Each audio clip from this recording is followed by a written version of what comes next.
चलो भाई, मोहल्ले की सारी औरतें तो आकर चली गई। बेटी रितु, इससे मिलो, ये है तुम्हारी ननद यानी मेरी छोटी बेटी शालू।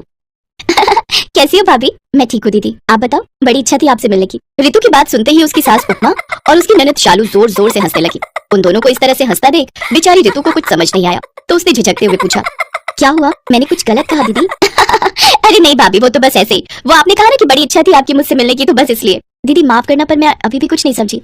अरे बहू रानी, तुम चिंता मत करो, अपनी ननद से मिलने की तुम्हारी इच्छा तो हर रोज पूरी हुआ करेगी। अच्छा माँ जी, पर वो कैसे? वो ऐसे कि शालू का ससुराल बस 3 घर छोड़कर ही है। 3 साल हुए इसकी शादी को, तब से इसका एक पैर मायके में रहता है और एक पैर ससुराल में। अब समझी क्यों हंस रही थी हम दोनों? ओह, अब समझ में आ गया। ये तो बढ़िया है। सच में दीदी बड़ी लकी हो आप, जब मन चाहे तब मायके घुमाओ। नहीं नहीं, ऐसी बात नहीं है। ये तो कई बार बिना मन के भी आ जाती है, और वो भी अकेले, नहीं तो पूरी बारात लेकर आती है। इतना कहकर उपमा और उसकी बेटी शालू फिर से हंसने लगी। हालांकि रितु को अब भी ज्यादा कुछ समझ में नहीं आया था, लेकिन शादी के बस 1 महीने बाद उसे पूरी कहानी समझ आ गई। अरे दीदी आओ ना। अरे वाह, आज तो नंदोई जी भी आए हैं, अंदर आइए ना। नमस्ते। नमस्ते जी, नमस्ते। अरे भाभी, आप तो बड़ी ही कमजोर सी हो, क्या बात है सासू माँ, कुछ खाने को नहीं दे रही क्या? ऐसी बात नहीं है, वो तो बहुत अच्छी है, मेरा बहुत ख्याल रखती है। हाँ हाँ, समझ गया समझ गया। कभी जब हमारे घर आना तो दिल खोलकर बुराई कर लेना, हम किसी को नहीं बताएंगे।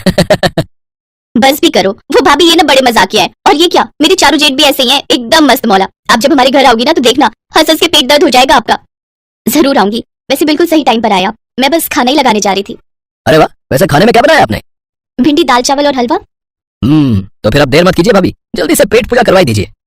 उस दिन शालू और केशव ने पेट भरकर खाना खाया, और इतना खाया कि बेचारी रितु के लिए कुछ बचा ही नहीं। लेकिन उसके मन में सुकून था कि उसने अपनी ननद और नंदोई की अच्छी आवभगत की। वो दिल से खुश थी कि तभी दरवाजे की घंटी फिर से बजी।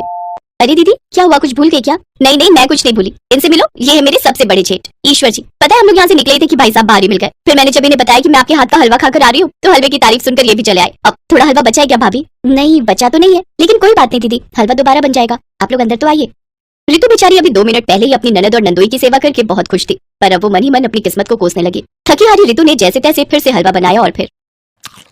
अरे वाह रितु, क्या हलवा बनाया तुमने? शालू ठीक ही कह रही थी, एक काम करते हैं, शाम को सब लोग एक साथ आते हैं रितु के हाथ का हलवा खाने। संजय, रितेश, पंकज और केशव तो आएगा ही, भाई उसकी ससुराल है, क्यों है ना? हाँ, क्यों नहीं, आइए ना सब लोग। शालू और ईश्वर वहाँ से खुशी खुशी चले गए, और उनके जाते ही रितु ने अपना माथा पीट लिया। अब उसे सारी बात समझ में आ गई थी कि उसकी जिंदगी अब नरक होने वाली है, क्योंकि हर 3-4 दिन बाद शालू अपने ससुराल से पूरी बारात लेकर आती और रितु का बैंड बजाती। वो बेचारी हर वक्त बस रसोई में ही लगी रहती। फिर एक दिन, माँ जी, ये शालू दीदी का ससुराल बहुत बड़ा है ना? हाँ, 5 भाई हैं, पर बिल्कुल मुट्ठी जैसे, एक दूसरे पर जान छिड़कते हैं, और सब एक से बढ़कर एक मस्खरे हैं। एक रेत बेचता है, एक का सरिया का काम है, एक तीसरा वाला पुताई का काम करता है। कोई बड़ा कारोबार नहीं है, लेकिन फिर भी कोई कमी नहीं है। सब एक साथ बहुत खुश रहते हैं। बहुत खुश भी रहते हैं और बहुत खाते भी हैं। हैं? कुछ कहा क्या? नहीं माँ जी, मैं तो कह रही थी कि कितना अच्छा परिवार है, संस्कारी, सबका ख्याल रखने वाला। हाँ वो तो है, सबका ख्याल रखते हैं वो लोग। रितु वहाँ से मुंह बनाकर चलती। फिर अगले दिन सुबह, रितु रितु जल्दी उठ बेटा, आग लग गई है, जल्दी उठ। अरे मेरे भगवान, ये क्या हो गया है? आग? आग? माँ जी आग कैसे लगी? अरे तू पहले बाहर निकल, बाद में सोचेंगे ये सब। उपमा ने रितु को जल्दी से बाहर निकाला। पूरा घर उनकी आंखों के सामने जल रहा था। तभी शालू का पति केशव और उसके चारों भाई वहाँ पहुँचे और आग बुझाने की कोशिश करने लगे, लेकिन लाख कोशिशों के बाद भी सब मिलकर घर को जलने से बचा नहीं पाए। ये देखकर उपमा और रितु रोने लगे। और फिर ये क्या हो गया माँ जी? अब हम कहाँ जाएंगे? हम तो बेघर हो गए। भाभी कैसी बात कर रही हो? तुम बिल्कुल भी चिंता मत करो, आज से तुम मेरे घर में रहोगी, मेरे कमरे में। इसके बाद शालू अपनी माँ और अपनी भाभी को अपने घर ले आई। उसने उन दोनों को अपना कमरा दे दिया और खुद बरामदे में सोने लगी। इतना ही नहीं, उसने अपने मायके वालों का खूब अच्छे से ख्याल रखा। और फिर 3 महीने बाद, लो जी, आपका घर तैयार है। जी आप सबका बहुत बहुत शुक्रिया। वैसे कितना खर्च हो गया इस सब में? उसकी चिंता आप मत करो। अरे मेरा ईंट का काम है तो मैंने ईंट दे दी। ये संजय है, इसका सरिये का काम है। ये रितेश रेत बेचता है और पंकज पुताई करता है। और ये आपका नंदोई केशव, सबसे ज्यादा मदद तो इसी ने की है। आपके लिए सारा फर्नीचर इसी ने बनाया है। मैं आप सबका ये एहसान कैसे चुकाऊंगी? बहुत आसानी से भाभी, फिर से मेरी पूरी बारात को अच्छा सा हलवा खिलाकर। रोहित और कंचन एक दूसरे से बहुत प्यार करते थे। रोहित अमीर था जबकि कंचन गरीब घर की थी। उनकी शादी में इसी बात को लेकर बहुत अड़चने आ रही थी। रोहित की मां सुलोचना स्वभाव की बहुत चालाक थी। वो अपने बेटे रोहित की शादी किसी अमीर लड़की से करना चाहती थी। इसलिए रोहित ने अपने पापा की मदद से कंचन के परिवार वालों के सामने एक मंदिर में शादी कर दी। जीती रहो बहू। पापा, आपको लगता है मम्मी इस शादी को मंजूरी देंगी? बेटा, जब भगवान ने मंजूरी दे दी तो तुम्हारी मम्मी को भी देनी ही पड़ेगी। अच्छा चलो, अब कंचन बहू को घर ले चलो। माँ मुझे आशीर्वाद दो कि मैं सासू माँ का दिल जीत सकूं। बेटी मुझे पता है तू एक ना एक दिन अपनी सासू माँ का दिल जरूर जीत लेगी, और मेरा आशीर्वाद हमेशा तेरे साथ है। कंचन रोहित और अपने ससुर के साथ घर पहुंचती है, पर ये क्या, जैसा सोचा था उसका बिल्कुल उल्टा हुआ। उसकी सासू माँ ने कंचन को देखकर बिल्कुल भी गुस्सा नहीं किया, वो तो खुशी से थाली सजाकर उन दोनों की आरती करने लगी। ये देखकर रोहित और उसके पापा हैरान रह गए। उन्हें तो लगा कि सुलोचना पूरे घर को सिर पर उठा लेगी, पर ऐसा कुछ भी नहीं हुआ। सुलोचना ने कंचन का बहुत प्यार से स्वागत किया। आओ बहू, अंदर आओ, नए घर में तुम्हारा स्वागत है। देखो जी, शादी तो तुम चुपचाप कराए, पर रिसेप्शन में बहुत बड़ा करना चाहती हूँ। मेरे भी तो अरमान है कि आस पड़ोस और रिश्तेदार सब मेरी बहू को देखे। हाँ हाँ सुलोचना, बिल्कुल, मैं आज ही रिसेप्शन के सारे इंतजाम करता हूँ। कंचन खुश थी कि उसकी सास ने उसे अपना लिया था, पर ऐसा कुछ भी नहीं था। सुलोचना बहुत चालाक थी, वो अपने मन में कोई और ही खिचड़ी पका रही थी। मैं ये झूठे प्यार का नाटक ज्यादा दिन नहीं कर सकती, मुझे कुछ और ही सोचना होगा, हाँ, ताकि मैं इस लड़की को अपने घर से निकाल सकूं। सुलोचना ने कंचन को बहू के रूप में नहीं अपनाया था, वो तो सबके बीच नाटक कर रही थी। रिसेप्शन में सुलोचना कंचन को अपने रिश्तेदारों और पड़ोसियों से मिल पाती है। रोहित का ध्यान अपने दोस्तों में था। क्या बात है सुलोचना, तूने तो चोरी चुपके बेटे की शादी भी कर दी और अचानक से रिसेप्शन भी रख दिया।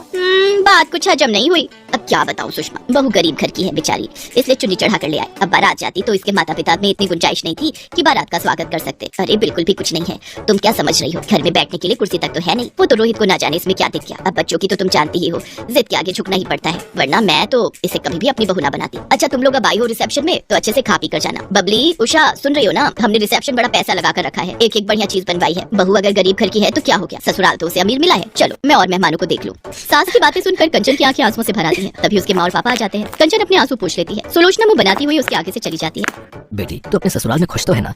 कंचन, तेरी सास ने तेरे साथ कुछ गलत बात तो नहीं की? जी पापा जी, माँ जी तो मुझे बहुत प्यार करती हैं। पता है जब से आई हूँ कोई काम ही नहीं करने देती, सारा दिन ठाट से बैठे रहती हूँ। कंचन अपने मम्मी पापा को झूठ बोल देती है, पर सच तो ये था कि सुलोचना उसके साथ सीधे मुंह बात ही नहीं करती थी। जब तक सुलोचना के ससुर और रोहित घर पर होते थे तब तक तो सुलोचना कंचन से बहुत मीठे से बात करती, और जैसे ही वो दोनों घर से जाते सुलोचना उससे घर के सारे काम करवाने शुरू कर देती। और शाम को जब वो दोनों वापस आते तो उसका रवैया अलग ही। अरे वाह, खीर बहुत टेस्टी बनी है। 2-3 दिन से मेरा मीठा खाने का बहुत मन था। अरे बेटा, मुझे पता था, तभी मैंने शाम को बना दी। तुझे पसंद आई, ये मुझे बहुत अच्छा लगा। मैंने चीनी भी कम डाली थी। मुझे पता था तू मीठा कम खाता है। पर माँ, मीठा तो इसमें बहुत तेज है। सुलोचना झूठ बोल रही थी क्योंकि खीर उसने नहीं बल्कि कंचन ने बनाई थी। कंचन ने मीठा ज्यादा डाल दिया था। जब सुलोचना की चोरी खुलने वाली थी तो कंचन बात को संभाल लेती है। अरे वो मैंने मीठा ज्यादा डाल दिया, मुझे नहीं पता था कि माँ जी मीठा डाल चुकी हैं। कोई बात नहीं बहू, आगे से मीठा कम डाल लेना। एक कटोरी मुझे भी दे दो। कंचन ने बात को संभालकर अपनी सास को सम्मान दिया था, पर सुलोचना को इस बात से कोई मतलब नहीं था। घर के सारे काम कंचन करती थी, पर क्रेडिट सुलोचना अपने नाम कर लेती थी। कंचन इस बात के लिए कभी भी कुछ नहीं कहती थी। उसे लगता था कि अगर इससे उसकी सास खुश होती है तो कोई बात नहीं, इसे तो कोई फर्क ही नहीं पड़ता। मैं काम का सारा क्रेडिट अपने ऊपर ले लेती हूँ। करती ये है, मुझे कुछ और ही सोचना पड़ेगा। ऐसे दाल नहीं गलने वाली, मुझे सोनिया को बुलाना ही पड़ेगा। हेलो सोनिया बेटा, मैं बोल रही हूँ। हाँ ठीक है, तुम कुछ दिनों के लिए आ जाओ। सोनिया सुलोचना की सहेली की बेटी थी। सुलोचना चाहती थी कि सोनिया उसके घर की बहू बने, पर रोहित ने कंचन से शादी कर ली। सुलोचना चाहती थी कि किसी तरह कंचन इस घर को छोड़कर चली जाए और सोनिया इस घर की बहू बनकर आ जाए, इसलिए वो सोनिया को रहने के लिए बुला लेती है। नमस्ते आंटी, अच्छा हुआ आपने मुझे बुला लिया, मैं वैसे भी घर पर बहुत बोर हो रही थी। आपकी कंपनी मुझे बहुत अच्छी लगती है। बस तो फिर अब आराम से कुछ महीने मेरे पास रहो। मैं तो ये चाहती हूँ कि तुम हमेशा के लिए ही यहाँ रहो, पर तुम्हें इस रास्ते के कांटे को निकालना होगा। जब तक ये कंचन यहाँ पर है तुम इस घर की बहू नहीं बन सकती। आप चिंता मत करो आंटी, अब मैं आ गई हूँ ना, मैं इस कंचन को घर से निकाल कर ही दम लूंगी। बस तो फिर बन गई बात। तुम आज रोहित के लिए साउथ इंडियन खाना बनाओ, उसे साउथ इंडियन खाना बहुत पसंद है। दिल का रास्ता पेट से होकर गुजरता है। रोहित तुम्हारे हाथ का बढ़िया खाना खाएगा तो अपने आप तुम पर लट्टू हो जाएगा। पर आंटी मुझे तो खाना बनाना आता ही नहीं है, मैं कैसे बनाऊंगी? अरे तो कोई बात नहीं, खाना कंचन बना लेगी। जब रोहित और उसके पापा आए तो मैं बोल दूंगी तुमने बनाया है, बस हो गया काम। सोनिया रसोई में जाती है और कंचन को मीठी मीठी बातों में फंसाकर साउथ इंडियन खाना बनाने के लिए कहती है। कंचन, आज मेरा साउथ इंडियन खाने का बहुत मन है, प्लीज तुम डोसा सांभर और इडली वगैरह बना दोगी, बहुत मन कर रहा है। ठीक है तुम बैठो, मैं तैयार कर देती हूँ। कंचन बहुत ही स्वादिष्ट साउथ इंडियन खाना तैयार करती है। रोहित और उसके पापा के आने का समय हो रहा था, तभी कमरे में से सुलोचना की चीखने की आवाज आती है। कंचन दौड़ती हुई कमरे में जाती है। बाथरूम में फर्श पर साबुन गिरा हुआ था, उस पर पैर फिसल गया, मेरी कमर। माँ जी मैं डॉक्टर को फोन करके बुलाती हूँ, चलिए आप आराम से बिस्तर पर लेट जाइए। कुछ देर बाद डॉक्टर के आने पर पता चलता है कि सुलोचना की कमर का मांस फट गया है, जिस कारण उसे कुछ दिन बेड रेस्ट करना होगा। कंचन रसोई में सुलोचना के लिए कुछ हल्का बनाने चली जाती है। सब लोग कमरे से बाहर आ जाते हैं। सोनिया यही मौका है, तुम मेरी सेवा करके सबका दिल जीत सकती हो, फिर आराम से तुम इस घर की बहू बन जाओगी। नो आंटी, मैं आपके वॉशरूम और टॉयलेट साफ नहीं कर सकती। अभी भी डॉक्टर ने कहा कि आपको बेड पर ही वॉशरूम और टॉयलेट करना है, ये सब मुझसे नहीं होगा। मुझे इन सब कामों से बहुत चिढ़ होती है। जब आप ठीक हो जाओगे तभी मैं आऊंगी, अभी तो मैं जा रही हूँ। मैंने मॉम को फोन कर दिया था, वो गाड़ी भेज रही है। जब आप ठीक हो जाओगे तो मुझे फोन कर देना, मैं आ जाऊंगी। सोनिया की बात सुनकर सुलोचना की आंख खुल जाती है। वो जिसे अपना समझ रही थी वो वास्तव में अपनी नहीं थी। थोड़ी देर बाद कंचन कमरे में आती है, सुलोचना को अपने हाथों से खाना खिलाती है और उसके बाद दवाई देकर वॉशरूम करवाती है। कंचन सुलोचना की बहुत सेवा कर रही थी। अपनी बहू के इतने अच्छे व्यवहार को देखकर सुलोचना की आंखों में आंसू आ जाते हैं। उसने कंचन के साथ कितना बुरा किया था। सोनिया जाने लगती है।